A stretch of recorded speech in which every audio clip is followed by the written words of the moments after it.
BizBlend listeners, where business, mindset, and bold conversations collide. Now, listeners, today's guest is Clay Moffat, an ex Navy weapons tech, behavioral coach, and author of The Trust Trap.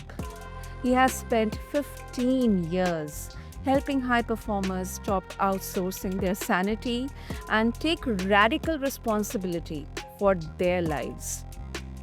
Now, listeners, Clay doesn't pull punches. He teaches the neuroscience of trust, the psychology of betrayal, and why most people keep, screwing themselves over even when they know better.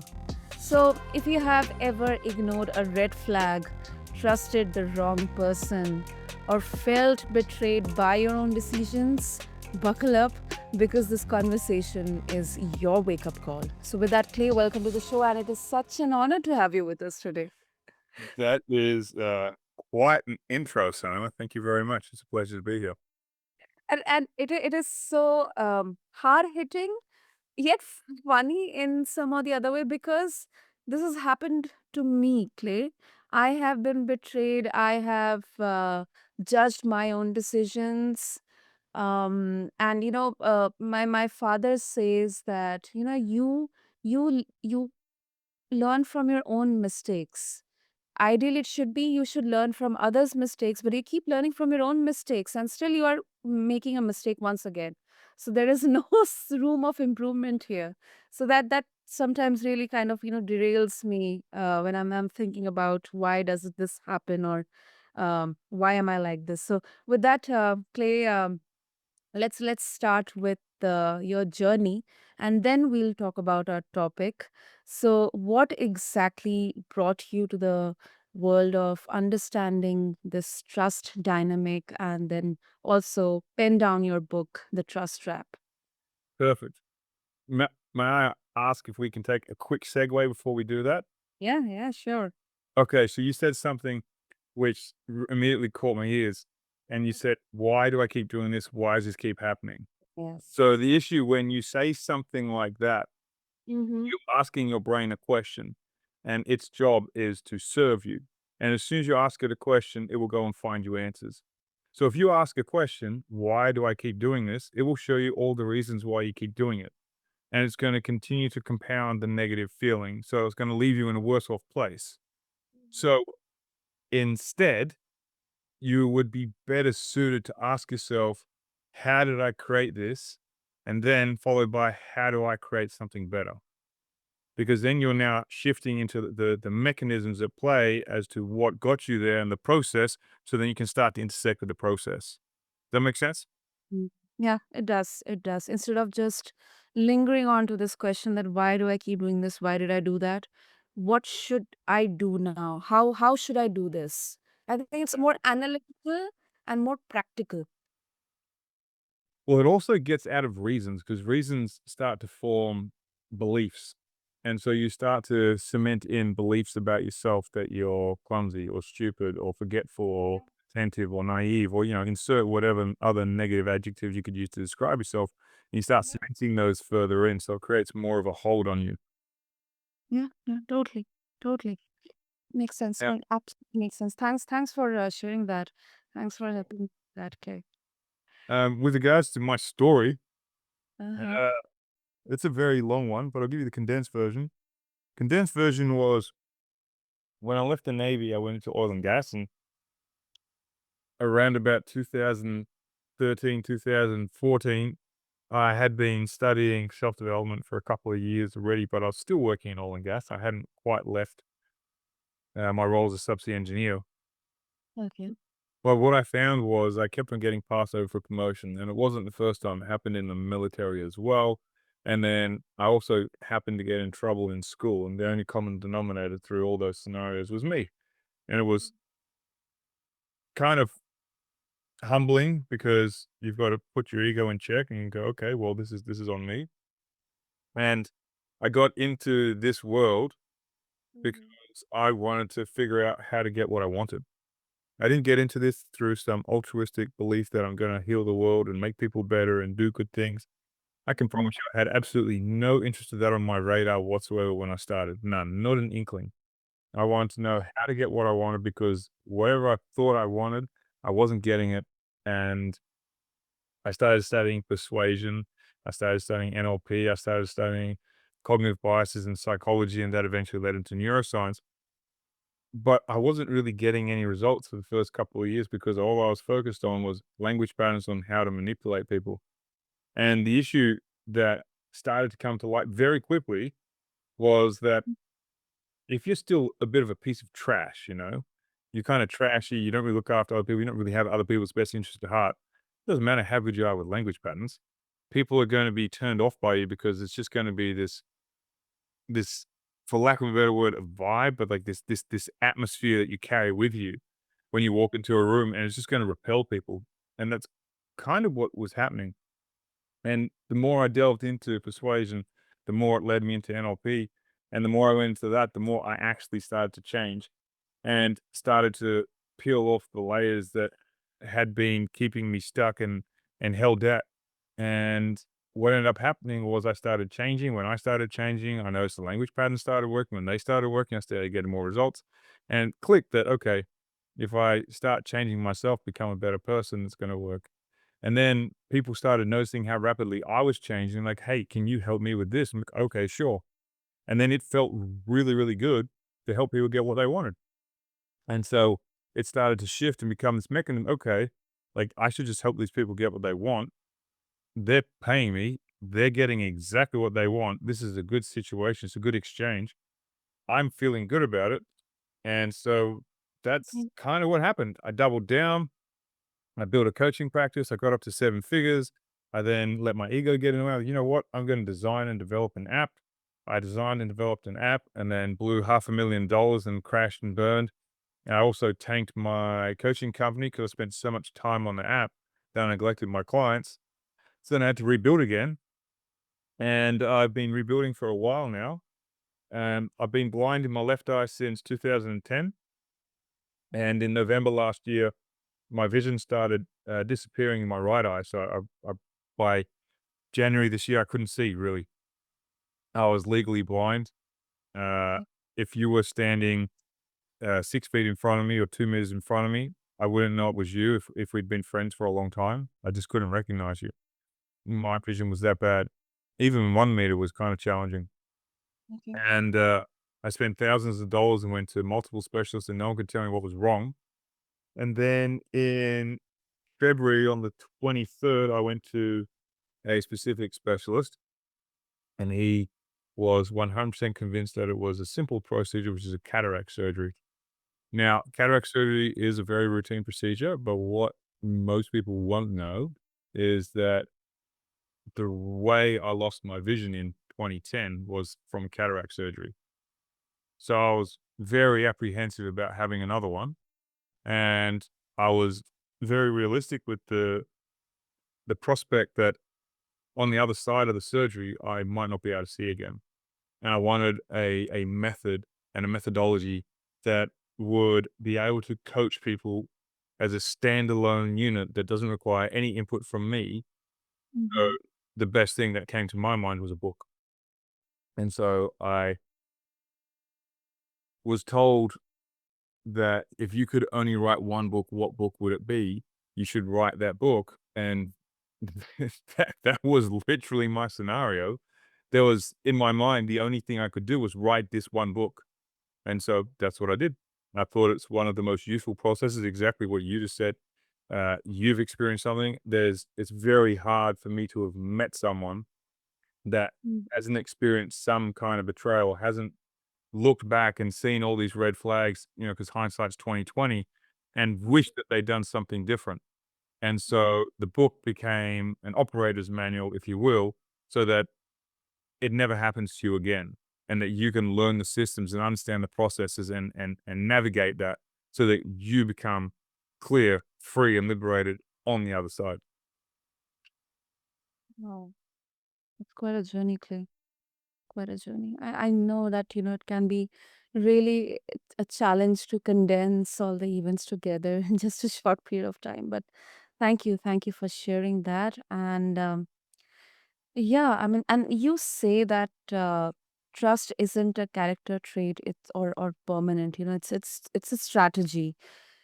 So for our listeners, for me as well, if we can break down what that actually means for people who think I'm just too trusting or I have trust issues. You know, personally, I also keep on saying that after so many um, events of betrayals and kind of completely opposite side of having those expectations in terms of situations or people whom I've worked with or whom I have had a relationship with, I feel like yes, I have trust issues. So how would you uh, break that down as a strategy? That's an awesome question, and my answer is probably going to be a bit counterintuitive. So first of all, I trust everyone. Every single human being on the planet I trust, and I'll get into how that's possible in a moment. The second thing is betrayal doesn't exist unless you're talking about self-betrayal. And trust is not permanent. Trust is a mechanism based on a mutually beneficial outcome, and you don't have trust issues. You merely have what I call pattern blindness, and you haven't trained yourself to see the patterns and to pay attention to the signals as they're going along. You see, because as a characteristic, that's to say that nothing's changing and nothing is fluid, and the only constant in the world is that it's changing. That is literally the only constant is change. So to say, okay, I'm going to enter this agreement with someone, and let's say it's a business deal, and we're working together. Well, we made that agreement when we both had a certain amount of money, when we were both of a certain relationship status, when we were both of a certain qualification level. And then 4 years down the road, we're completely different people. Maybe I've got two kids, maybe you've got no kids, maybe I'm wanting to start settling down, you're wanting to start speeding up. And so the incentives for us working as hard as we used to have shifted for us.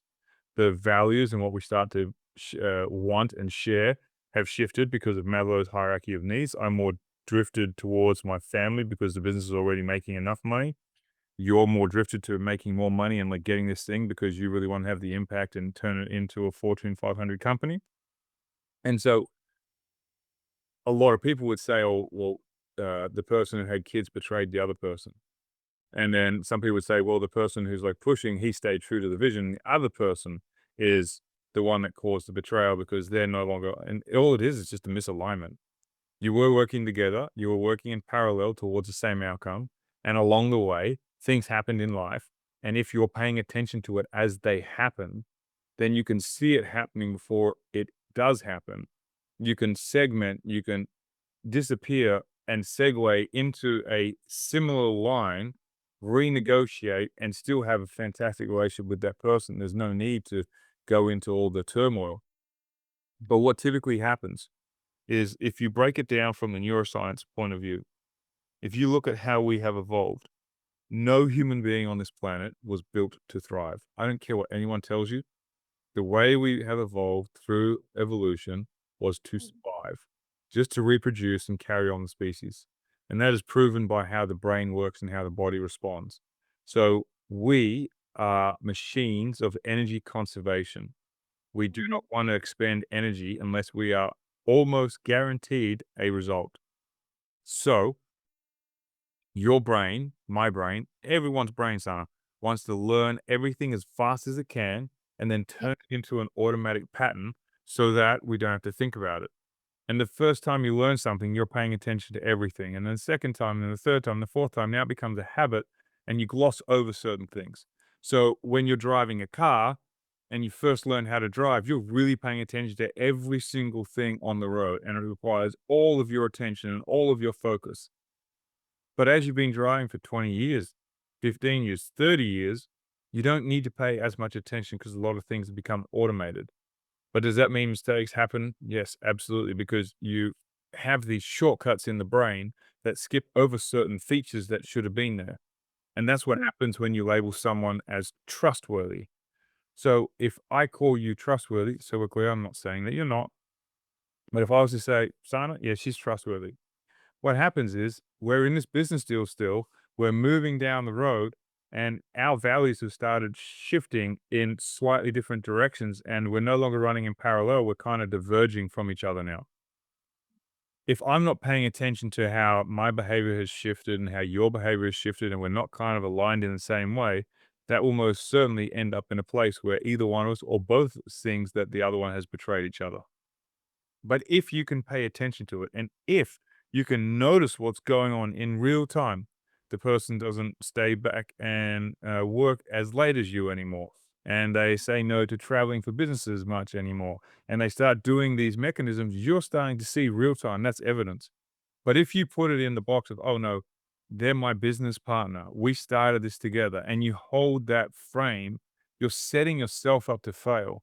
They're not trying to screw you over. They're not trying to do you over. People don't wake up in the morning and go, you know what? Today, I'm going to figure out how I can stuff over Sana. That's what I'm going to do today. That is my mission for today. It might feel like it, Mhm. but if I was a betting man, and I'm not, but let's pretend that I am for a moment, for each time that you've been betrayed, tell me honestly, straight to the point. If you look back, can you see the red flags? And were they obvious? And did you ignore them? Yeah, I mean, if I would have been aware, then I would have definitely seen the red flags in there. Right, but even if you look back, right? Even if you look back, you're like, "Oh, yeah, that's so clear to me right now. I see this." Yeah, exactly. Yeah. Right. Because the person's no longer in that frame. You hold them in a different frame, so now it becomes obvious.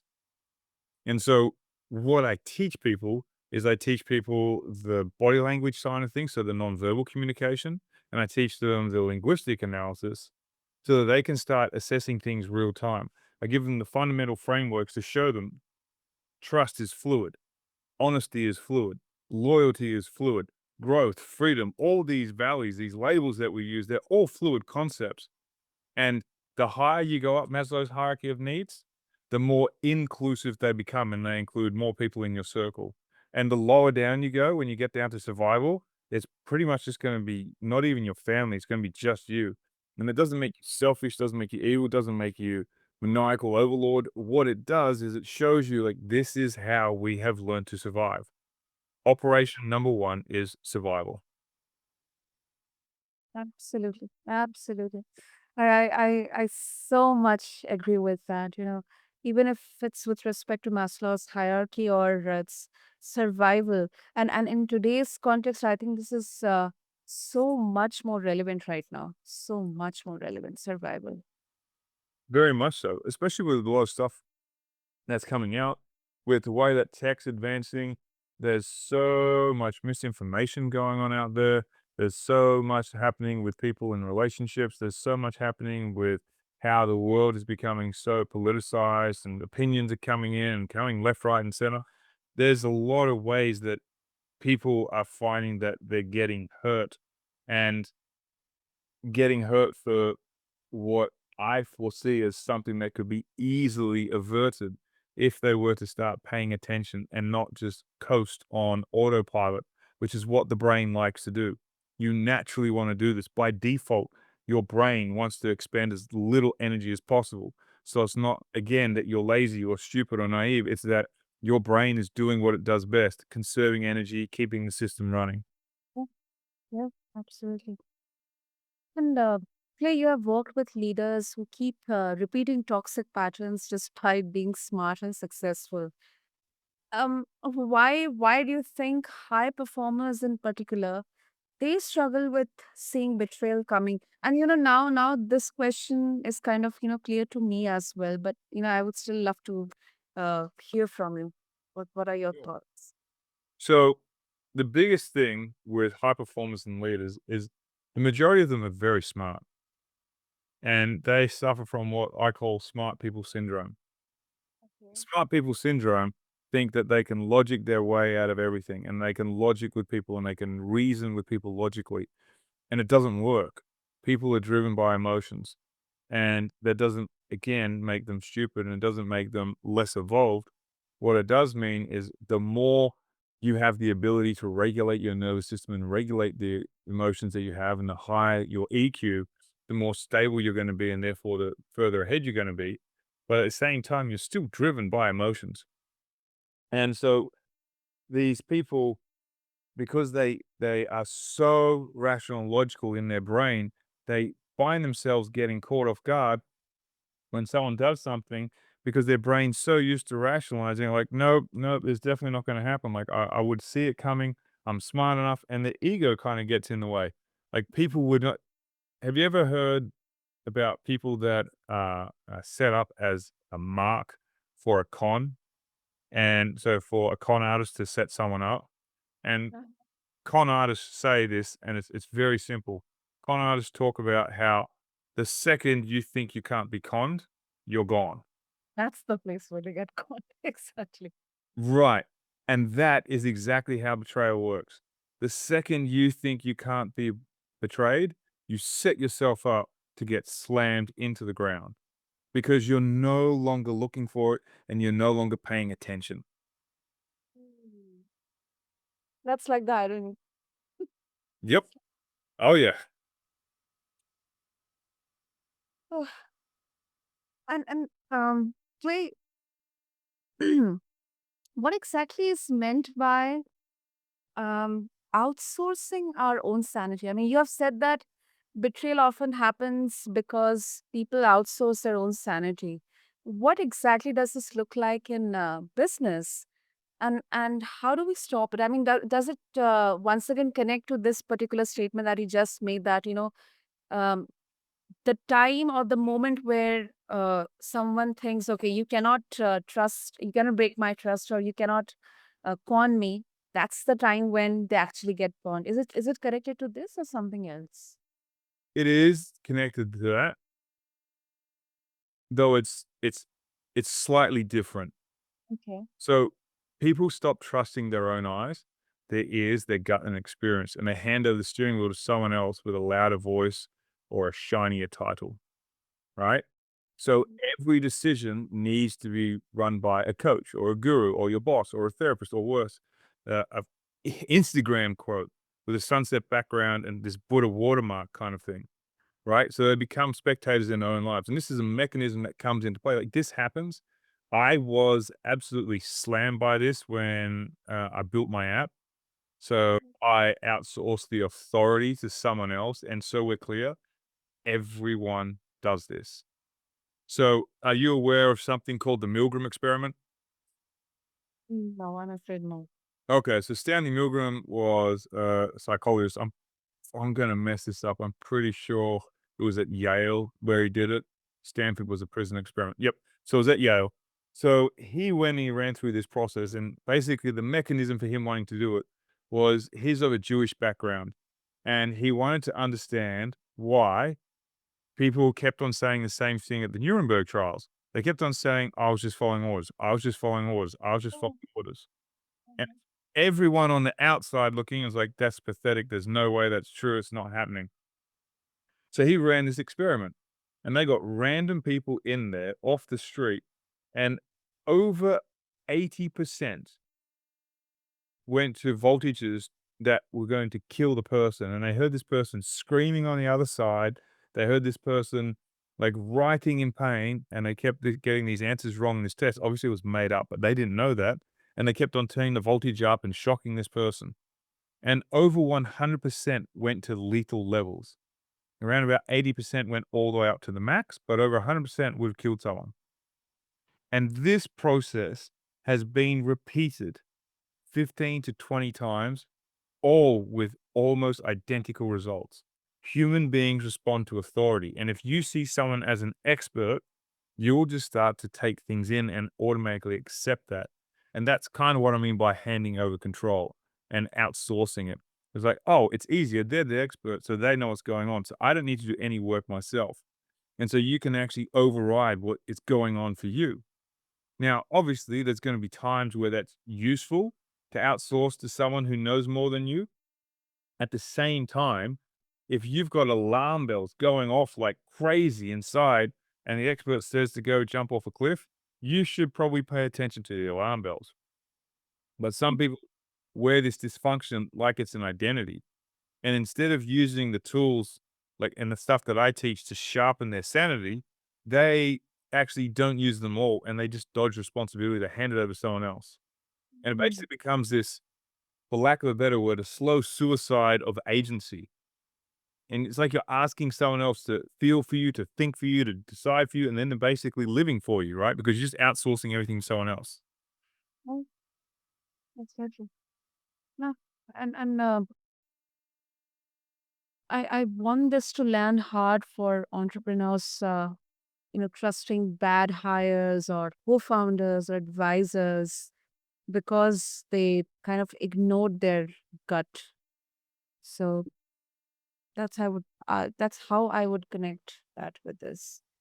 So it kind of goes deeper than that, Sana, Okay. right? Because with entrepreneurs, sometimes what happened with me with the app, I speak from personal experience, was I became so committed to the project that when someone said, okay, we could probably make it work, I just latched onto it because I came so driven to the outcome. Like, I have to make this work. I gave people my word. I've got my reputation to uphold. And so I was ignoring all these other elements because I was just so driven to produce what I said I was going to produce. And what happens is people can get blindsided by that because of the authority mechanism at play. And some others also never really learn how to hold their own clarity without outsourcing it the second it gets uncomfortable. And I kind of fell into that trap as well, right? Because sanity, it's not some form of consensus, right? It's not a group project. You either own it or you lease it from people who profit from your confusion. Yeah, that's really really profound. And so, um, to conclude, I mean, if trust is actually a strategy play, then what's what are some of the steps someone who is listening to us and they are kind of having, oh my goodness, this is something really new. I didn't know that. If they wish to take those first steps to stop setting themselves up for betrayal, whether in business or their life, personal life, what would they be? Okay, very simple. The first thing that anyone has to do is to recognize and have the awareness that is not a personality trait.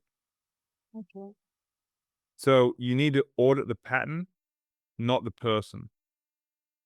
Before you hand someone trust, before you frame them as a trustworthy person, look at your own pattern of who you give it to. Who do I keep trusting that lets me down? What's the common thread? The betrayal never starts with them. It starts with your template, with your assessment. The second thing, stop negotiating red flags. Stop ignoring them. Stop justifying them. You don't need more data. You need less denial. If you start to feel a twinge, then you go, okay, pay attention and ask. If something feels off, pay attention and ask. Does that make sense? Okay. Okay. The next is you want to switch from good intentions to aligned behavior. It doesn't matter if someone means well, ask how they're acting, how they're showing up, and start to see what's going on. That's not to say that they're horrible, evil people. It is to say, okay, are your actions simultaneously moving you in parallel towards a common objective? If they are, and it's moving there, and you're wanting a similar end goal, you can likely trust that person to continue doing the thing that they are. If they keep deviating, you can likely trust that person to keep deviating because obviously something that they want is different from what you want. The next thing you want to do is you want to basically, how do I say this? Reclaim your internal authority. So, are you overreacting? Am I being too sensitive? If you start doing these kind of things, you start cutting off your own instincts. It's not Mm. about handing anyone a blank check. It's about writing the terms.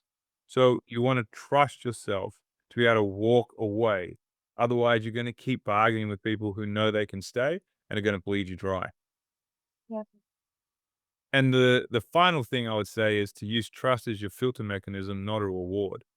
Trust is not something you give to someone. It is a filter to watch for behavior and this lens that you start with to observe if the alignment actually exists. Don't ask, can I trust them? Ask, do their values, do their incentives line up for us to get something similar so this partnership, this relationship makes sense? Mm. Some of them, really, really hard hitting, Clay, yet um, so overlooked, so overlooked. So thank you so much for sharing this. I think this conversation definitely leaves our listeners with some actionables, not just theory, but if they would like to explore more, if they would like to connect with you and get a hold of your book as well, The Trust Trap, what's the best way to do that? The best way is just go to trusttrapbook.com. That's the easiest way to get the book. We'll have more info on the site. And if they want to connect with me, the most active thing that I'm on now is X. I was never really active on social. I deleted them all when I started losing my vision. So most of them are all pretty new. I deactivated Facebook and LinkedIn. I thought I deleted them. I didn't. But I've got a brand new X account and I spend more time on there than the other two. And my username is at Moffat Clay, Moffatclay. Brilliant. I'll make sure to have all the links in the show notes. And Clay, thanks for bringing the truth to this, to trust. I think what you have shared, and as well as the book Trust Trap, it, they are all a mirror for ourselves to look deeper down within us. So thank you so much for bringing this up. Thank you very much for having me, son. It's been a pleasure. So, listeners, if you are ready to stop betraying yourself, start building trust that actually works for you and reclaim your power. And of course, grab a copy of Clay's book, The Trust Trap. And until next time on BizBlend, I would like to say that trust isn't given, it is built, broken, and then rebuilt by design or by default.